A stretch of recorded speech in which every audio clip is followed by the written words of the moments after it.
Hello my dear student, welcome back to my channel. आज हम देखते हैं इंग्लिश का पेपर 10th क्लास का 2024 का। Let's see. रोल नंबर, यहाँ पे आपको अपना रोल नंबर फिल करना है, यहाँ पे अपना नेम फिल करना है और यहाँ नंबर ऑफ प्रिंटेड पेजेस, ये 7 पेज हैं इसमें पेपर में 10th क्लास के इंग्लिश के पेपर में। तो चलो मैं आपको दिखा देती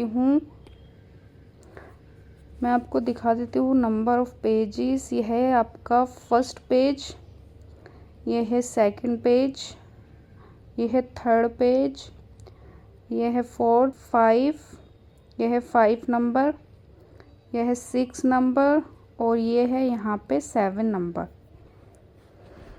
यह है पेपर इंग्लिश का 2024। टाइम है आपका 3 hours 15 minutes, 3 घंटे 15 मिनट का टाइम है। मैक्सिमम मार्क्स हैं 70। जनरल इंस्ट्रक्शंस ये आपको पढ़ने हैं।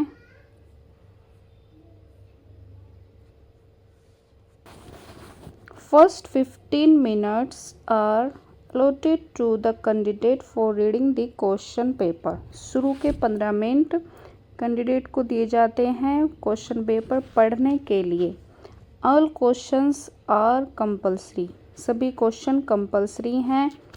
This question paper is divided into 2 parts, part A and part B। जो ये क्वेश्चन पेपर है ये 2 पार्ट्स में डिवाइड हुआ है, part A and part B। Part A consist of 20 multiple choice question of 1 mark. जो पार्ट A है उसमें 20 मल्टीपल चॉइस क्वेश्चन हैं और सभी के एक एक नंबर है। Each that have to be answered on the OMR answer sheet. जिनका तुम्हें आंसर देना है OMR आंसर शीट पर, जो आपने देखी होगी, नहीं तो मैं नेक्स्ट क्लास में आपको दिखाऊंगी कि OMR शीट कैसे भरी जाती है। फिर है for part A read the question wise instruction and mark your answer on the given OMR sheet only. ये कहा गया है कि पार्ट 1 के आपको सभी क्वेश्चन रीड करने हैं और उनके आंसर देने हैं तुम्हें OMR शीट पर। डू नॉट इरेज, मिटाना नहीं है, कट काटना नहीं है और यूज़ वाइटनर, वाइटनर का यूज़ नहीं करना है on the OMR sheet after answering. Answer देने के बाद OMR शीट पर मिटाना नहीं है और कट नहीं करना है कोई भी क्वेश्चन और वाइटनर का यूज़ नहीं होगा। Marks of the question are mentioned against them, मतलब जो मार्क्स हैं क्वेश्चन के वो उनके सामने दिए गए हैं। जैसे यहाँ पे 2 नंबर 1 नंबर दिया जाता है। Part B consist of descriptive type question of 50 marks. जो पार्ट B है उसमें आपको डिस्क्रिप्टिव टाइप क्वेश्चन है, उनके आंसर देने हैं, वो है 50 नंबर का।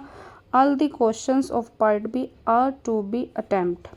जो पार्ट B है उसके सभी क्वेश्चन तुम्हें अटेम्प्ट करने हैं। तो चलो देखते हैं पार्ट A।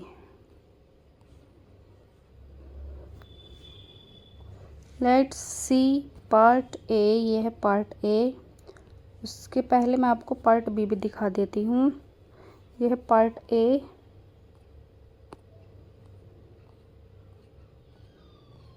ये सब मल्टीपल चॉइस क्वेश्चन है, अभी पढ़े हैं हमने इंस्ट्रक्शन में। ये है सब पार्ट A में और यहाँ से स्टार्ट होता है आपका पार्ट B। ये रीडिंग, ये डिस्क्रिप्टिव क्वेश्चन के आंसर देने हैं। तो 2 पार्ट है इंग्लिश के, एक पार्ट A एंड सेकंड है आपका पार्ट B। इतना तो आपका समझ में आ गया होगा। जो पार्ट A है उसमें मल्टीपल चॉइस क्वेश्चन हैं और जो पार्ट B है उसमें है आपके डिस्क्रिप्शन, मतलब long answer type question, writing, उसमें होगा आपका आर्टिकल वगैरह सब कुछ पार्ट B में। तो चलो हम देख रहे थे पार्ट A। लेट्स सी। तो हमने इंस्ट्रक्शन में भी पढ़ा था कि इस जो पार्ट A है उसमें आपके मल्टीपल चॉइस क्वेश्चंस हैं। तो क्वेश्चन नंबर 1 2 3, मतलब इसके 3 क्वेश्चन हैं जो आपको इस पैराग्राफ में से ढूंढकर करने हैं। Read the following passage carefully and choose the correct option to answer the questions that follow. ये पैराग्राफ है, इसमें से आपको क्वेश्चन ढूंढने हैं। अगर मैं ढूंढवाऊंगी तो मेरी वीडियो थोड़ी लंबी हो जाएगी।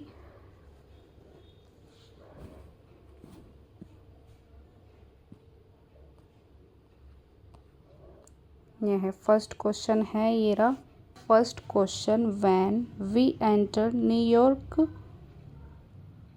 Harbour the first thing we see is. ये मुझे क्लियर नहीं दिखाई दे रहा है, क्या है। सेकंड है the statue of liberty was a gift from the people of. ये जो आंसर इसका सही होगा वो आपको पैराग्राफ में से देखकर लगाना है। थर्ड है द स्टैचू ऑफ लिबर्टी पर्सोनिफाइज। ये 3 क्वेश्चन देने थे आपको उस पैराग्राफ में से। इसके बाद है आपका क्वेश्चन नंबर 4 है 4 to 8। Choose the correct option to answer the following questions.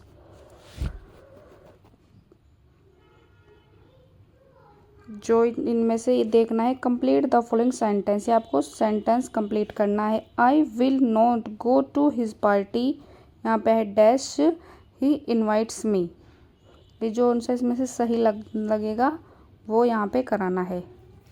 मैं कराऊंगी आपको भी ग्रामर सीरीज़ चलेगी पूरी मेरे चैनल पर, ग्रामर की 10th की और chapter wise.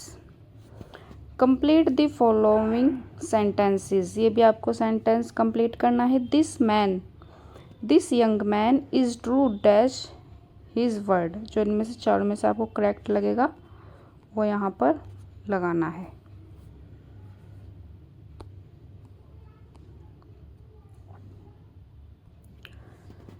Rearrange the following words cluster to make a meaningful sentences। ये आपको सही लगाना है। It been since night last has raining, night last been raining, it since has been raining last night, since it has been raining since last night।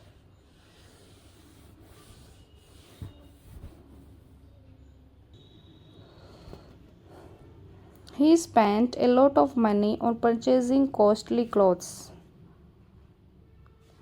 यहाँ पे इसमें जो उनसे सही होगा वो करेक्ट लगाना है। Which of the following words is misspelled? इनमें से जो सही है वो लगाना है। और यहाँ आपको सभी क्वेश्चन के आंसर OMR शीट में फिल करने हैं। यहाँ पे सेम जैसा हमने शुरू में पढ़ा था। Read the following passage carefully and choose the correct option to answer the questions that follow। ये आपको पढ़ना है और इसमें से इनके आंसर देने हैं। Siddharth Gautam wandered in search of enlightenment for। यहाँ पे ये मिल जाएगा, देखते हैं। enlightenment he wanted for 7 years। 7 years है तो इसका आंसर होगा 7 years। फर्स्ट लाइन में मिल गया। जो फर्स्ट क्वेश्चन होता है उसका आंसर ज़्यादातर फर्स्ट लाइन में मिल जाता है। आपको जो पैराग्राफ मिलता है उसमें आपको फर्स्ट क्वेश्चन का आंसर ज़्यादातर 90% चांस रहते हैं कि वो आपको फर्स्ट लाइन में ही मिल जाएगा। He wandered for 7 years and finally sat down under a peepal tree where he want to stay until enlightenment come. जहाँ पे उसे इनलाइटमेंट मिला। ये क्वेश्चन क्या पूछा था? Siddharth Gautam wanted in search of enlightenment for कितने साल तक? 7 year। Enlightened after 7 days, he renamed the tree the Bodhi tree, tree of wisdom, and began to teach and to share his new understandings। ऐसे ही बस आपको एक पैराग्राफ में छांट कर उसका आंसर देना है। बहुत इजी है तो OMR शीट में फिल करना है। वैसे 10th क्लास के बच्चों के लिए तो ये बहुत टफ है, हमारे लिए इजी है। यही लाइफ है, शुरू में हार्ड लगता है सब कुछ। सेकंड क्वेश्चन देखते हैं। सिद्धार्थ गौतम गोट इन लाइट सिटिंग अंडर, इसका होगा आंसर पीपल ट्री। पैराग्राफ में है आपका पीपल ट्री। यह है आपके क्वेश्चन, इसमें से छांटना है आपको। अगर मैं ऐसे ही समझाती रही तो मैं वीडियो काफ़ी लंबी हो जाएगी। यह है कि आपको question choose the correct option to answer the following questions. यहाँ आपके 11 से 13 टोटल क्वेश्चन है, नंबर है 20 जो आपको OMR शीट में फिल करने हैं। यह है आपका 14-15। Read the given state and choose the correct option to answer the following question. ये पढ़ना है और इसमें से आंसर देना है।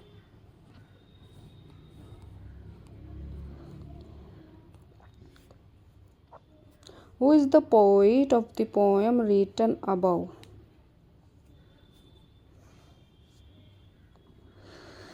The fog comes. ये है choose the correct option to answer the following question. For how many days was Sticky given to food?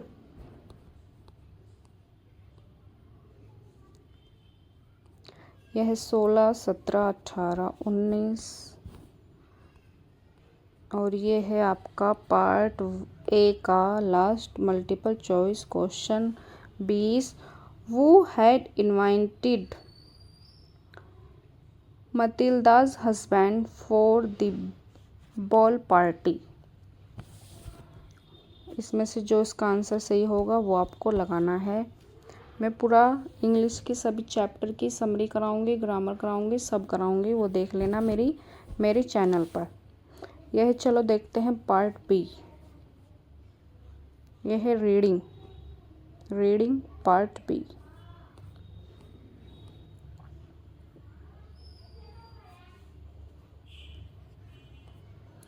Read the following passage and answer the questions that follow.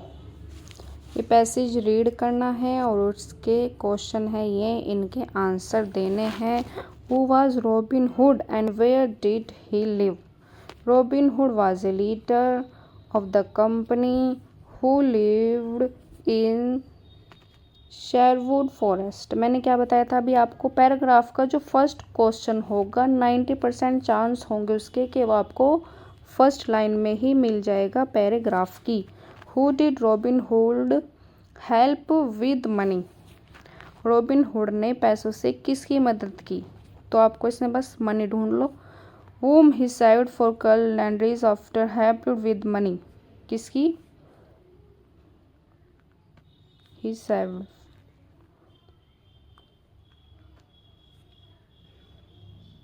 Bitter enemy. Attempt to catch Robin Hood, the sheriff wanted, declared in the hearing of many people, I am willing to give half of my wealth to anyone who will help to me to catch Robin Hood.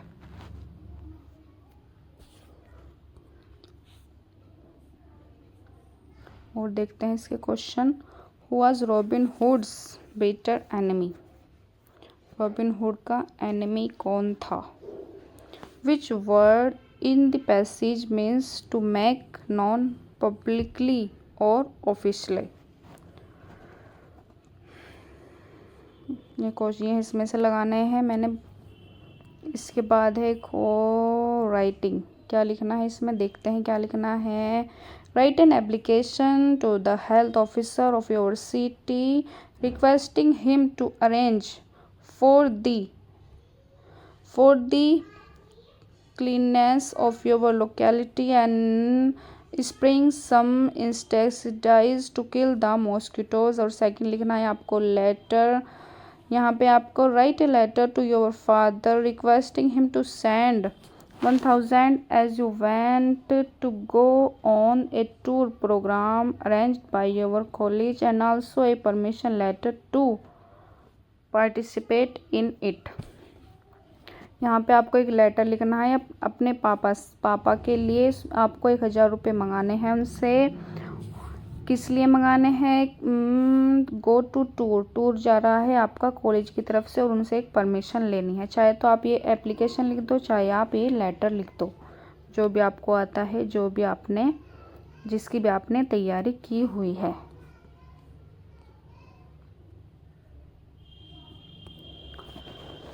आता है 23 question पे, right an article.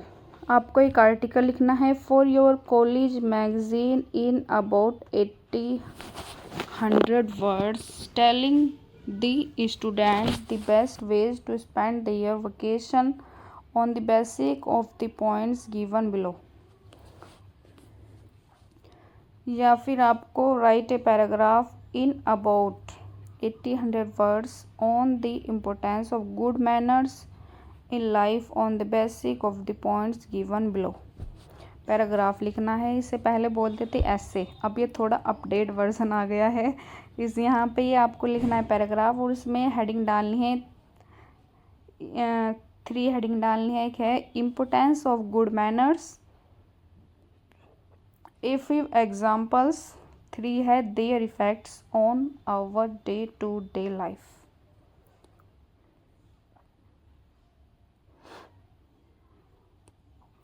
ये है grammar, rewrite the following sentences by changing it into indirect speech. यह है direct indirect. Rashmi said to the stranger what is your name and where do you live. Change the following sentence into passive voice. यह है active passive direct indirect. ये मैं आपको grammar की एक सीरीज चलाऊंगी, उसमें कराऊंगी। He has answered all the questions. इसके बाद punctuation the following using capital letters also wherever necessary. What is your name asked by my senior I replied my name is Prachi. ये बहुत आसान होती है, पंक्चुएशन बहुत ही आसान बताऊंगी मैं आपको। Translate the following into English. इसे आपको इंग्लिश में ट्रांसलेट करना है।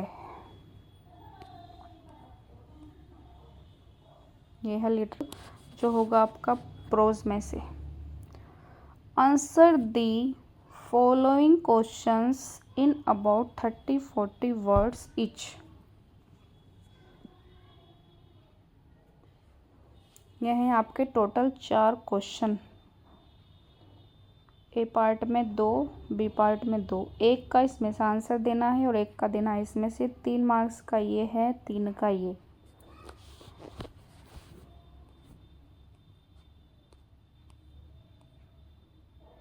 आपका लॉन्ग क्वेश्चन, इन दोनों में से आपको एक का आंसर देना है इन अबाउट 60 वर्ड्स। 60 वर्ड्स में जो होगा आपका 4 मार्क्स का। ये शुरू हो गई है आपकी, ये तो प्रोज का वर्क था। लॉन्ग क्वेश्चन, शॉर्ट क्वेश्चन, ये है आपका पोइट्री का। What type of life does Amanda wish for, explain, give an example. जो अमांडा थी वो कैसी ज़िंदगी जीना चाहती है, एग्जाम्पल के साथ बताइए। या फिर आप लिख सकते हैं right 4 lines of any poem.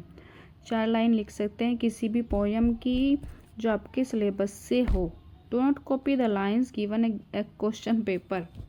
क्या बताया है पेपर देने वालों ने कि कॉपी नहीं करनी आपको पोएम जो आपके क्वेश्चन पेपर में दी हुई है। सेंट्रल आइडिया,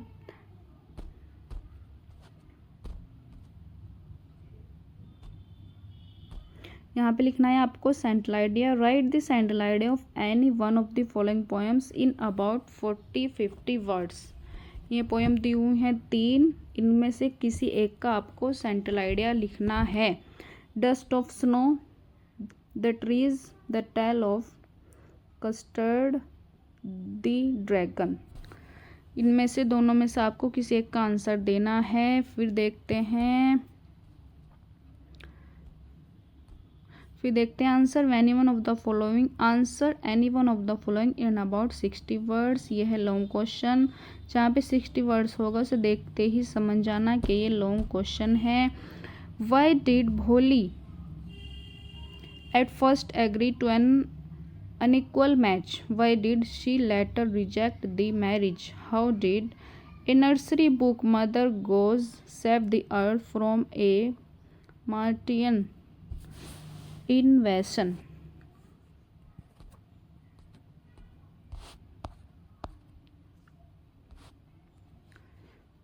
तो मेरे प्यारे बच्चों, माय डियरेस्ट स्टूडेंट, ये था 10th का इंग्लिश का पेपर।